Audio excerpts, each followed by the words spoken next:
എല്ലാ സജ്ജനങ്ങൾക്കും എൻ്റെ വിനീത നമസ്കാരം. നമുക്ക് ഇന്ന് 16-ാം ദശകത്തിലെ 2-ാമത്തെ ശ്ലോകം നോക്കാം. ഈ ശ്ലോകത്തിൽ നാരായണ അവതാരമാണ് ഭഗവാന്റെ. ആ നാരായണ അവതാരത്തെയാണ് ഇതിൽ വർണ്ണിക്കുന്നത്. ആ 2-ാമത്തെ ശ്ലോകം നോക്കാം. മൂർത്തി ധർമ്മഗൃഹിണീ സുഷുവേ ഭവന്തം നാരായണം നരസഖം മഹിതാനുഭാവം യജ്ജന്മനി പ്രമുദിത കൃതതൂര്യഘോഷാഃ പുഷ്പോത്കരാൻ പ്രവവൃഷുന്നുസുരൗഘാഃ മൂർത്തിർഹി ധർമ്മഗൃഹിണി സുഷുവേ ഭവന്തം നാരായണം നരസഖം മഹിതാനുഭാവം യജ്ജന്മനി പ്രമുദിതാഃ കൃതതൂര്യഘോഷാ പുഷ്പോത്കരാൻ പ്രവവൃഷുന്നുസുരൗഘാഃ. ഈ ശ്ലോകത്തിൽ നമ്മൾ 1-ാമത്തെ ശ്ലോകത്തിൽ ആ ബ്രഹ്മാവിൻ്റെ പുത്രനായ ദക്ഷ പ്രജാപതിക്ക് സ്വയംഭൂമനുവിൻ്റെ പുത്രിയായ പ്രസൂതിയെ വിവാഹം ചെയ്തു കൊടുത്ത് അവളിൽ 16 കന്യകമാരുണ്ടായി. അതിൽ 13 പേരെയും ധർമ്മദേവനും 14-ാമത്തെ കന്യകയെ പിതൃക്കൾക്കും, അതായത് സ്വധയെ പിതൃക്കൾക്കും സ്വാഹയെ അഗ്നി ഭഗവാനും 16-ാമത്തെ കന്യകയായ സതിയെ ശ്രീ മഹേശ്വരനും കൊടുത്തു എന്നാണ് നമ്മൾ കണ്ടത്. ഇനി ഈ ശ്ലോകത്തിൽ, അതായത് 2-ാം ശ്ലോകത്തിൽ ഭഗവാൻ നാരായണനായിട്ട് അവതരിക്കുകയാണ്. മൂർത്തിർഹി, അതായത് മൂർത്തി എന്ന പത്നിയിൽ 13 കന്യകമാരുണ്ടായിരുന്നതിൽ 13 ഭാര്യമാരുണ്ടായിരുന്നതിൽ ഈ ധർമ്മദേവൻ്റെ മൂർത്തി എന്ന ഭാര്യയിലാണ് ഈ നാരായണ അവതാരം, അതായത് ഭഗവാൻ നാരായണനായിട്ട് ജനിക്കുന്നത്. ദൈത്യം ഇവിടെ നാരായണ അവതാരം എന്ന് പറയാൻ കാര്യം, ഭഗവാൻ ആ ഓരോ അവതാരത്തിനും ഓരോ ഉദ്ദേശമുണ്ടല്ലോ. അപ്പോൾ ആ നാരായണ അവതാരത്തിൻ്റെ ഉദ്ദേശം നിറവേറ്റാൻ വേണ്ടി ഈ മൂർത്തി എന്ന ആ ധർമ്മദേവൻ്റെ പത്നിയിലാണ് ഈ നാരായണമൂർത്തിയായ ഭഗവാൻ അവതരിക്കുന്നത്.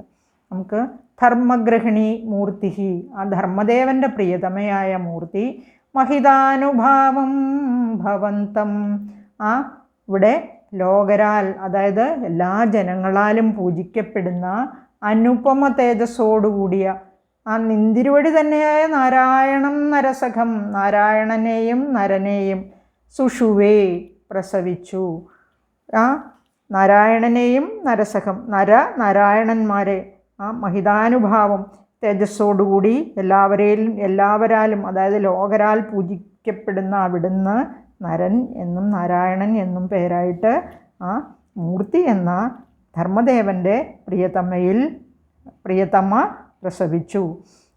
യജ്ജന്മനി പ്രമുദിതാഃ, ആ ഏത് ജന്മം കൊണ്ടാണോ പ്രമുദിതാഃ സന്തോഷിച്ചത്, അതായത് യാതൊരു നരനാരായണന്മാരുടെ ജന്മത്തിലാണോ, അവർ മാത്രമല്ല, അച്ഛനും അമ്മയെ ധർമ്മദേവനും മൂർത്തിയും മാത്രമല്ല, ദേവന്മാരെല്ലാവരും സന്തോഷിച്ചു. പ്രമുദിതാഃ കൃതതൂര്യഘോഷാഃ, അവർ ഘോഷവാദ്യങ്ങളോടുകൂടി,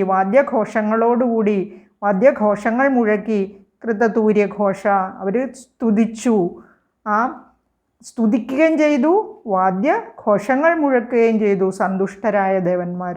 ഈ നരനാരായണന്മാരുടെ ജന്മത്തിൽ സന്തുഷ്ടരായ ദേവന്മാർ വാദ്യഘോഷങ്ങൾ മുഴക്കി ഭഗവാനെ സ്തുതിച്ചു. മാത്രമല്ല പുഷ്പോത്കരാൻ പ്രവവൃഷു, പുഷ്പോത്കരാൻ പ്രവവൃഷുഹു എന്ന് പറഞ്ഞാൽ പുഷ്പങ്ങൾ വാരി വർഷിച്ചു, അതായത് ആകാശത്തുനിന്ന് പുഷ്പവൃഷ്ടി നടത്തി. അതുമല്ല നുനുവുഹു എന്ന് പറഞ്ഞാൽ പിന്നീട് വീണ്ടും സ്തുതിച്ചു. സുരൗഘ എന്ന് പറഞ്ഞാൽ ദേവന്മാരുടെ കൂട്ടം, ആ ദേവഗണങ്ങൾ. അതാണ് ഇതിൻ്റെ ഈ 2-ാമത്തെ ശ്ലോകത്തിൻ്റെ അർത്ഥം. ലോകരാൽ പൂജിക്കപ്പെട്ട് വളരെയധികം തേജസ്സോടുകൂടി, സൂര്യശോഭയോടുകൂടി ആ നിന്തിരുവടി തന്നെയായ ആ നാരായണന്മാരെ, നരനെയും നാരായണനെയും പ്രസവിച്ചത് ധർമ്മദേവൻ്റെ പ്രിയതമയായ ആ മൂർത്തി തന്നെയായിരുന്നു. ഏതൊരു നരനാരായണന്മാരുടെ അവതാരത്തിൽ ആണോ, അതായത് ആ നാരായണന്മാരെ പ്രസവിച്ചു കഴിഞ്ഞപ്പോൾ അതിൽ സന്തുഷ്ടരായ ദേവന്മാർ വാദ്യഘോഷം മുഴക്കുകയും പുഷ്പവൃഷ്ടി നടത്തുകയും ചെയ്തു. മാത്രമല്ല ആ നരനാരായണന്മാരുടെ ജനനത്തിൽ അവരെ സ്തുതിക്കുകയും ചെയ്തു എന്നർത്ഥം. ദക്ഷൻ്റെ 13 പുത്രിമാരെ ധർമ്മദേവൻ വിവാഹം ചെയ്തു എന്ന് കഴിഞ്ഞ പദ്യത്തിൽ പറഞ്ഞു. ആ പുത്രിമാരിൽ ഒരുവളാണ് മൂർത്തി. അത് ഞാൻ പറഞ്ഞു കഴിഞ്ഞു. ഇത് ഈ ടെക്സ്റ്റിൽ എഴുതിയിരിക്കുന്നത് ഞാൻ വായിച്ചതാണ് കേട്ടോ. ഇനി അടുത്തത് 3-ാമത്തെ ശ്ലോകം നോക്കാം. ദൈത്യം സഹസ്രകവചം കവചൈപരീതം സഹസ്രവത്സരതപസ്സമരാഭിലവ്യൈഃ പര്യായ നിർമ്മിതതപസ്സമരൗ ഭവന്തൗ ശിഷ്ടൈകകങ്കടമമും ന്യഹതാം സലീലം. ദൈത്യം സഹസ്രകവചം കവചൈപരീതം സഹസ്രവത്സരതപസ്സമരാഭിലവ്യൈഃ പര്യായ നിർമ്മിതതപസ്സമരൗ ഭവന്തൗ ശിഷ്ടൈകകങ്കടമമും ന്യഹതാം സലീലം. ഭവന്തൗ സഹസ്രവത്സരതപഃ സമരാഭിലവ്യൈഃ കവചൈഃ പരീതം സഹസ്രകവചം ദൈത്യം പര്യായ നിർമ്മിത തപഃ സമരൗ ശിഷ്ടൈകകങ്കടം കൃത്വാ അമും സലീലം ന്യഹതാം. ഇവിടെ സഹസ്രകവചം എന്നുദ്ദേശിച്ചിരിക്കുന്നത് ദൈത്യം സഹസ്രകവചം, ദൈത്യനാണ് ദൈത്യം. സഹസ്രകവചൻ എന്ന ദൈത്യൻ, അതായത് ഈ ദൈത്യൻ മഹാശക്തനായ ഒരു അസുരൻ്റെ കാര്യമാണ് പറയുന്നത്. അവൻ്റെ പേരാണ് സഹസ്രകവചൻ. അതായത് 1000 കവചമുണ്ട് ശരീരത്തിൽ. ആ 1000 കവചങ്ങൾ ധരിച്ചവനായതുകൊണ്ടാണ് സഹസ്രകവചൻ എന്ന പേര് വന്നത്.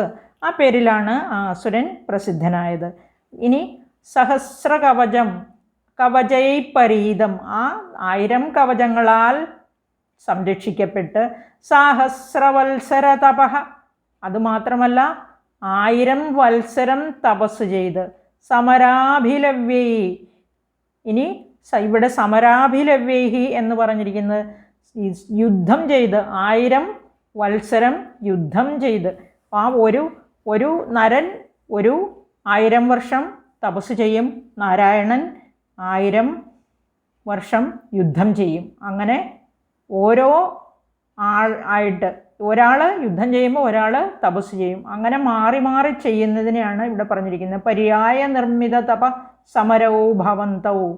ഇവിടെ സഹസ്രകവചം ദൈത്യം, ആ സഹസ്രകവചൻ എന്ന അസുരനെ പര്യായ നിർമ്മിത തപഃ എന്ന് പറഞ്ഞിരിക്കുന്നത് ഊഴമിട്ട് തപസ്സും യുദ്ധവും ചെയ്യുന്നവരായിട്ട് അവർ രണ്ടുപേരും മാറി മാറിയാണ് ചെയ്തത്. അതുകൊണ്ടാണ് നരനാരായണന്മാർ ഒരുമിച്ച് അവതാരമെടുത്തത്.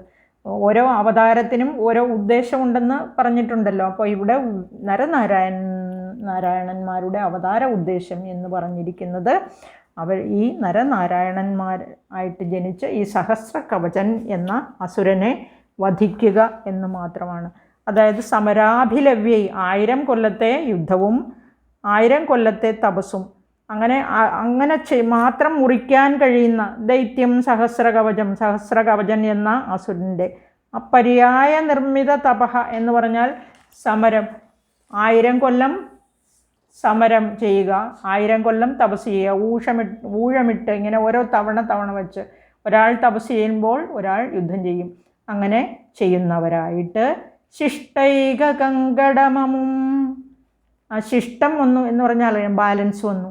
ഒരു പോർച്ചട്ട മാത്രം, ഒരു കവചം മാത്രം ബാക്കിയുള്ളവനാക്കി തീർത്തു ഈ സഹസ്രകവചനെ. നരനും നാരായണനും കൂടി ഓരോ സഹസ്രവർഷം തപസ് ചെയ്യും, സഹസ്രവർഷം സമരം ചെയ്യും. അങ്ങനെ ഓരോ പടച്ചട്ട വീതം മുറിച്ചു മാറ്റി അവസാനം ഒറ്റ കവചം മാത്രമാക്കി നിർത്തിയവനെ. എന്നിട്ടോ സലീലം ന്യഹതാം. ഇവിടെ സലീലം എന്ന് പറഞ്ഞാൽ ലീലയോടുകൂടി, അതായത് പിന്നെ അവനെ വധിക്കാൻ പ്രയാസമൊന്നുമില്ലായിരുന്നു. ഒരു നിസ്സാരമായ കാര്യം പോലെ അനായാസേന നിഗ്രഹിച്ചു എന്നാണ് പറഞ്ഞിരിക്കുന്നത്. ഇവിടെ ശക്തി, ആ ഒരു സഹസ്രകവചൻ 1000 വർഷം തപസ് ചെയ്ത് ശക്തിയുണ്ടായാൽ മാത്രമേ അവൻ്റെ ഒരു കവചം ഭേദിക്കാൻ പ്രാപ്തി ഉണ്ടാകൂ. ആ നാരായണന്മാരിൽ ഒരാൾ 1000 കൊല്ലം തപസ് ചെയ്യും, മറ്റേയാൾ അത്രയും കാലം, അതായത് 1000 വർഷം യുദ്ധം ചെയ്യും. ഇങ്ങനെ ഓരോരുത്തരായി യുദ്ധവും തപസ്സും മാറി മാറി ചെയ്ത, അതായത് 1000 സംവത്സരം വീതം ചെയ്തിട്ട് നരനാരായണന്മാർ ഈ സഹസ്ര കവചനെ ഒരു കവചം മാത്രമുള്ളവനാക്കി തീർത്തിട്ട് എളുപ്പത്തിൽ, അതായത് അനായാസേന വധിച്ചു എന്നാണ് പറഞ്ഞിരിക്കുന്നത് ഈ ശ്ലോകത്തിൽ. ഈ സഹസ്ര കവചൻ്റെ പുനർജന്മമാണ് മഹാഭാരതത്തിലെ കർണൻ്റെ അങ്ങനെ പറയുന്നു. ഇവിടെ ഈ ശ്ലോകം, രണ്ടാമത്തെ ശ്ലോകം ഇവിടെ തീരുകയാണ്. നന്ദി, നമസ്കാരം. നമുക്ക് അടുത്തത് മൂന്നാമത്തെ ശ്ലോകം. നമുക്ക് നാലാമത്തെ ശ്ലോകം അടുത്ത വീഡിയോയിൽ നോക്കാൻ പറ്റും. എല്ലാവർക്കും നന്ദി, നമസ്കാരം. ഒരിക്കൽ കൂടി സമാധാനവും സന്തോഷവും നിറഞ്ഞ ദിവസമാകട്ടെ നിങ്ങളുടെ മുമ്പിലെന്ന് ആശംസിക്കുന്നു.